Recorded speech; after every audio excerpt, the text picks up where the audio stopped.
So, a strange thing happened when I was standing in a large crowd at a recent No Kings anti-Trump demonstration a week or two ago. The energy was high, people were chanting, there were hundreds of signs that were both sharply political and funny. And a surprising thing happened. I found myself starting to cry. An entirely unexpected expression of what I could only suspect was some kind of grief or loss or sadness, right? Now, I've been to lots of demonstrations in my life, and I've never cried. And to add to that, the situation was one that was filled with camaraderie and collective enthusiasm and a kind of upbeat, uplifting energy. So, what were the tears all about?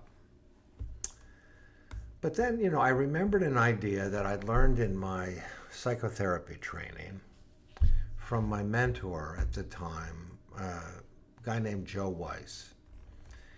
And I think it shed a lot of light on my experience. Namely, he said people tend to cry at happy endings because something in the happy ending, you see, makes it psychologically safe enough for warded off or repressed feelings of sadness to become conscious. And according to this notion, all of us carry around feelings of sadness and that we have to keep buried because we just assess, maybe it's unconscious, that these feelings might overwhelm us. And this is a way that our minds, you see, are always looking out for us, whether we know it or not. And so it's only when our minds feel safe that we can allow these feelings to emerge. And often the situation that's safe is a happy one or a happy ending. And think about how often this happens, when we cry at happy endings in films or stories. A good example is the Christmas film, It's a Wonderful Life. The film's hero, George Bailey, if you recall, those of you who have seen it, experiences one after another devastating loss and disappointment. And the audience, identifying with him, is heartbroken, but we don't cry. Only at the end, when George's sacrifices are acknowledged and celebrated by the townspeople and the community, do we end up weeping.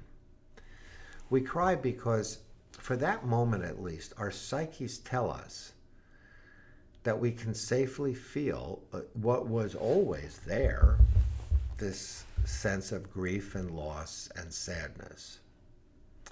And there are lots of other films that fit this same bill. You can think of Rocky or Miracle on 34th Street. And maybe those films date me, but for those of you who have seen them, you know what I mean. So here I am standing in this demonstration, and I find myself choked up, and I think it's a version of crying at the happy ending. It alerted me to an experience that I think is shared by many, many Americans. That ever since Trump won the election, that we've had to helplessly bear witness to one after another horrible violation of human dignity, security, and justice. We've been forced to endure an almost daily what's called moral injury. And by moral injury, I mean the psychic harm that arises when, among other things, an individual experiences or witnesses a betrayal of their core values, like justice or compassion or human dignity. Welcome to the Trump era. See, whether we're directly injured or vicariously experience the injuries done to others, we feel not only outrage, but I think grief, a kind of helpless sadness for the multiple ways that Trump's ruining the lives of so many people. But despite speaking about these things with family and friends, seeing our experiences mirrored in various media, most of us, I'd say, go through this in relative isolation. We live through it, in other words, in the sphere of private life, finding affirmation or support, maybe in primarily personal conversations. I think most of us feel deep feelings of grief, more than we want to admit to ourselves. This kind of cognitive dissonance, of course, can be and is exhausting. We're forced into a surreal double life. Part of us tracking each new assault on democracy, while another part has to maintain the fiction that life goes on as usual, right? We brush our teeth, drop kids at school, attend Zoom calls, make dinner plans, all while apocalyptic headlines scroll through our minds.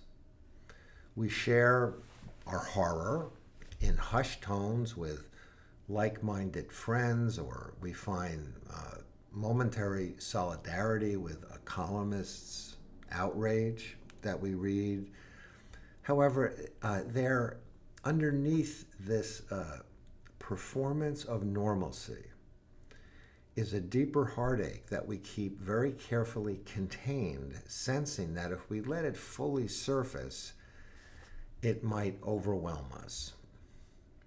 But when surrounded, by thousands of other people just like us, celebrating our solidarity, our outrage, and our enthusiastic calls to action and resistance, I think we finally experience a space where it's safe to more fully feel and let out the pain that we have been holding inside. So I found myself starting to cry. It was like coming in from a brutal cold, only when surrounded by warmth, you see.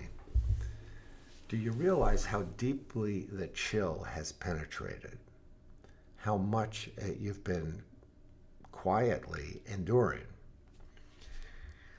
See, the enemy of this type of emotional authenticity, I would say, is cynicism. Cynicism at its core, is the belief that the way things are is the way they're destined to be.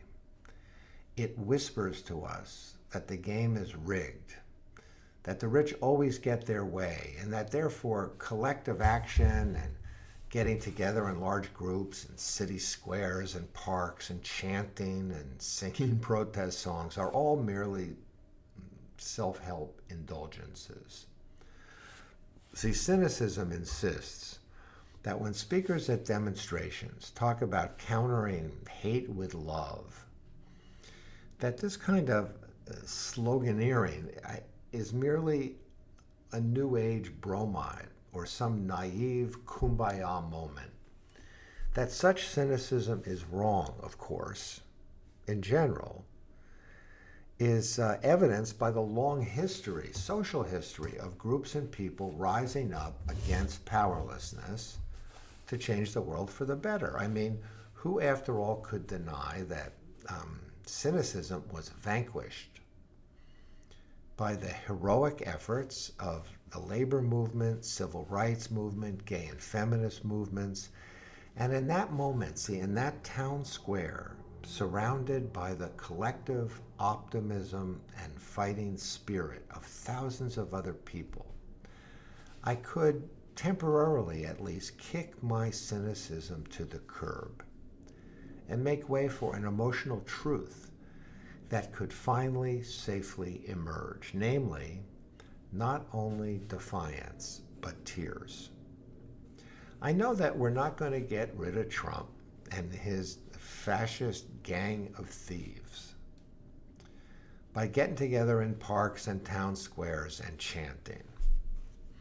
And crying at such events will hardly itself help us more effectively resist and fight for a better world. But see, the experience reminded me that I'm not alone, that we are not alone, and that it's through being connected to others in collective action that we can not only get in touch with what's really going on inside, but also heal it and then better enable us to speak truth to power and to change the world.